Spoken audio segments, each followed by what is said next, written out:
Hello दोस्तों, कैसे हैं आप सब। मेरा नाम दीपक है और मैं आप सबका स्वागत करता हूं मेरे चैनल आपका एचआर कंसल्टेंट में।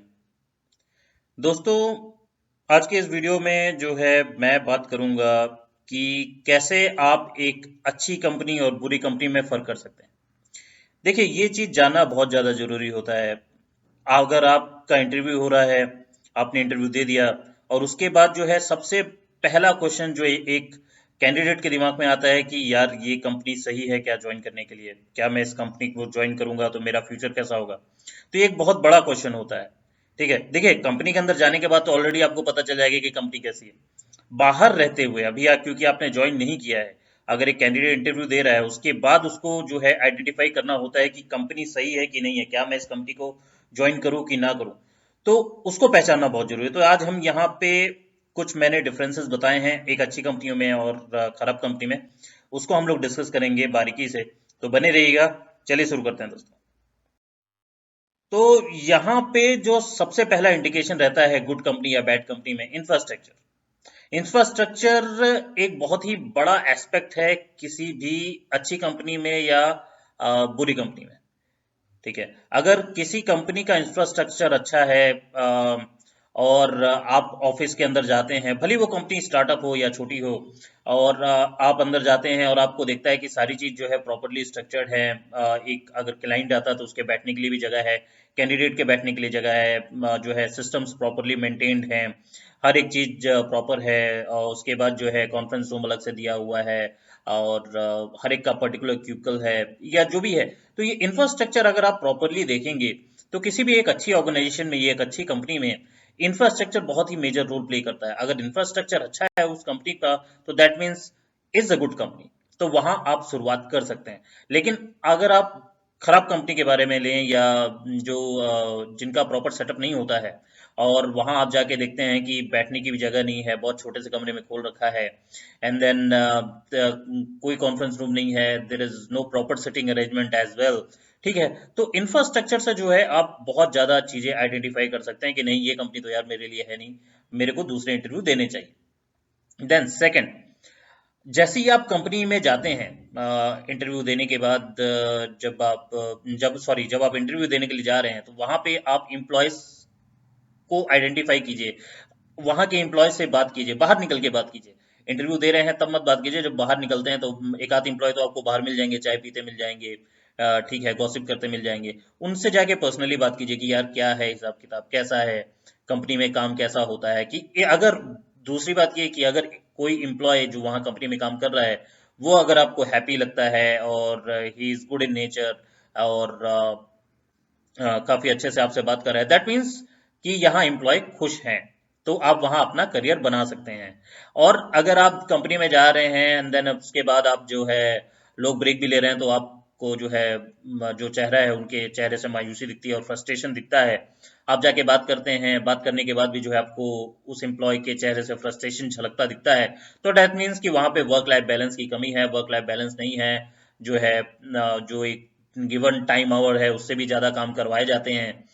ठीक है, तो ये सारी चीजें जो है आप यहाँ से एनालाइज कर सकते हैं। तो अगर एक एम्प्लॉय फ्रस्ट्रेटेड है तो दैट मीन्स कि आपके लिए सही कंपनी नहीं है ज्वाइन करने के लिए।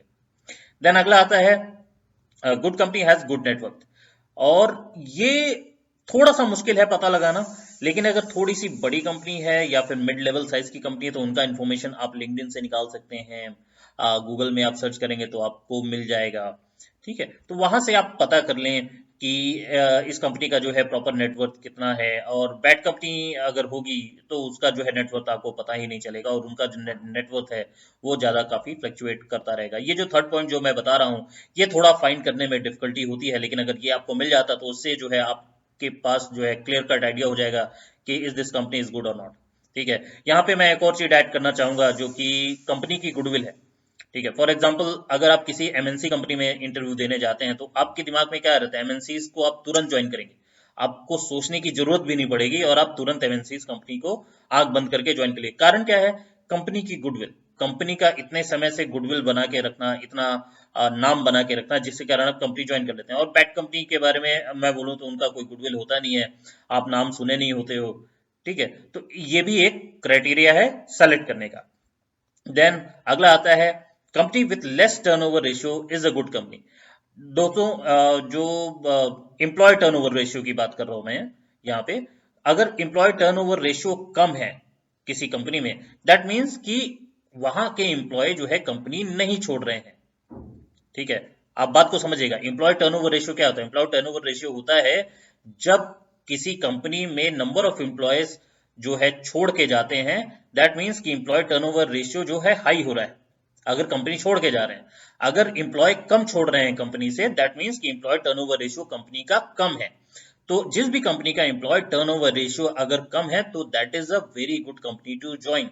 वहां पे लोग लंबे समय तक टिक रहे हैं, लंबे समय तक काम कर रहे हैं, और वहां पे आप अपना करियर बना सकते हैं। लेकिन जिस भी कंपनी में एम्प्लॉय टर्नओवर रेशियो बहुत ज्यादा है और वहां पे हर समय फायरिंग होती रहती है, तो that is not a viable company to join. इस चीज को ध्यान रखिएगा। देन अगला जो पॉइंट है, ये सेल्स प्रोस्पेक्टिव से है, जो मैंने अगला पॉइंट बताया है। आप जब किसी कंपनी में सेल्स का इंटरव्यू देने जा रहे हैं, सेल्स के लिए ज्वाइन करने जा रहे हैं, तो यहाँ पे आप you can directly ask them कि सर आपके पास नंबर ऑफ क्लाइंट्स कितने हैं, कितने क्लाइंट्स हैं। अगर आपको लगता है कि ये आप नहीं पूछना चाह रहे हैं, तो नेट पे सर्च कीजिए। नेट पे आप जब उनका वेबसाइट देखेंगे तो वेबसाइट में पता चल जाएगी कि कौन कौन से क्लाइंट्स को ये सर्व करते हैं। ठीक है, तो नंबर ऑफ क्लाइंट सबसे पहली चीज होती है। दूसरी, क्लाइंट कितने बड़े हैं वो भी मैटर करता है। ठीक है, ऐसे क्लाइंट पकड़े हुए हैं कंपनी ने जिनका आपने कभी नाम ही नहीं सुना हुआ है। ठीक है, तो वो भी एक जो है आपको डिसीव कर सकता है कंपनी ज्वाइन करने में। तो ऐसा ना करें। दो चीजों का यहाँ पे ध्यान रखें। पहला चीज, नंबर ऑफ क्लाइंट्स कितने सारे हैं उनके पास। दूसरी चीज, क्लाइंट्स की क्वालिटी क्या है, क्या ये बड़े क्लाइंट हैं। अगर बड़े क्लाइंट हैं तो दैट मीन्स कि ज्यादा पैसा कंपनी अर्न कर रही है बड़े क्लाइंट से। ठीक है, और और नंबर ऑफ क्लाइंट्स अगर ज्यादा हैं और नंबर ऑफ क्लाइंट्स में जो है ऐसे क्लाइंट ज्यादा हैं जिनके आपने कभी नाम ही नहीं सुने, तो वो थोड़ा सा डिसीटफुल हो सकता है। तो इसको थोड़ा सा ध्यान रखिएगा। और जहां पे लेस नंबर ऑफ क्लाइंट्स हैं, तो वो तो ऑब्वियसली जो है बैड कंपनी है। या फिर अगर स्टार्टअप है तो वो अलग बात है, क्योंकि नंबर ऑफ क्लाइंट जो है वो ग्रो करेंगे, तो ये वेरी करता है।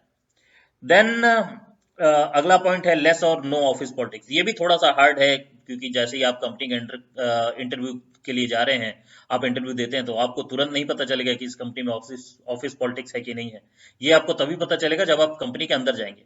तो यहाँ पे आप कैसे पता लगाएंगे? जैसे कि मैंने सेकंड पॉइंट बताया था, नेचर ऑफ एम्प्लॉय से आप पता लगाएंगे। तो जब आप एम्प्लॉय से बात करने जाएंगे, तभी आपको पता चल जाएगा कि यहाँ पे ऑफिस पॉलिटिक्स होती है कि नहीं होती। आप डायरेक्टली फ्रैंकली पूछ सकते हैं कि यार यहाँ पे कंपनी का कल्चर कैसा है, ऑफिस पॉलिटिक्स कितनी ज्यादा है, क्या है, कैसा है। तो यहाँ पे आपको ऑलरेडी पता चल जाएगा। अगर ऑफिस पॉलिटिक्स नहीं है कंपनी में, so that is one of the best company to join दोस्तों। क्योंकि आजकल के समय में सबसे ज्यादा ये हो रहा है, हर एक कंपनी में ऑफिस पॉलिटिक्स है, किसी में कम है, किसी में ज्यादा है। तो बेटर वही कंपनी होगी जहां पे कम ऑफिस पॉलिटिक्स है, या ऑफिस पॉलिटिक्स बिल्कुल नहीं है, केवल काम से मतलब रखा जाता है। तो that is one of the best company to join for your future. Then जिस कंपनी में ऑफिस पॉलिटिक्स ज्यादा है, तो दैट मीन्स वो तो बैड कंपनी है ही, तो उसको आपको ज्वाइन नहीं करना है। और यहाँ पे लास्ट में जो है, मैं एक बहुत ही इंपॉर्टेंट पॉइंट बताने जा रहा हूँ। इसके बारे में मेरे से बहुत सारे लोग जो है, मेरे सब्सक्राइबर्स और आप सब जो है बहुत क्वेश्चन पूछते हैं सर एम्प्लॉय बॉन्ड के बारे में। ठीक है, तो मैं हमेशा आप लोगों को बताया है दोस्तों, मैंने पहले ही वीडियो में बताया है कि अगर कोई कंपनी आपसे बॉन्ड साइन करवा रही है, ठीक है, कोई भी कंपनी अगर आपसे बॉन्ड साइन करवा रही है, that means it's bad company. वो खराब कंपनी है। बिल्कुल भी बॉन्ड साइन मत कीजिएगा। किसी भी दबाव में आके आपको बॉन्ड साइन साइन करने की जरूरत नहीं है। और जो भी अच्छी कंपनी होती है दोस्तों, चाहे मल्टीनेशनल लीजिए चाहे स्टार्टअप, बहुत सारी कंपनी जो अच्छी कंपनी होती हैं, वहां पे बॉन्ड साइन नहीं होता, किसी भी प्रकार की पाबंदी नहीं होती। और जिस कंपनी में बॉन्ड साइन नहीं होता, that means it's a very good company to join. ठीक है, तो होप आप लोगों को ये सारे पॉइंट समझ में आ गए होंगे। आशा करता हूं कि आज का वीडियो आप लोगों को पसंद आया होगा। अगर पसंद आया है तो लाइक जरूर कीजिएगा, अपने ज्यादा से ज्यादा दोस्तों के साथ शेयर कीजिएगा, और सब्सक्राइब करना बिल्कुल मत भूलिएगा दोस्तों। मैं ऐसे ही नए नए कंटेंट आप लोगों के लिए लेके आता रहूंगा। और मैं मिलूंगा आप लोग से अगली वीडियो में। तब तक के लिए अपना ख्याल रखिएगा दोस्तों। धन्यवाद।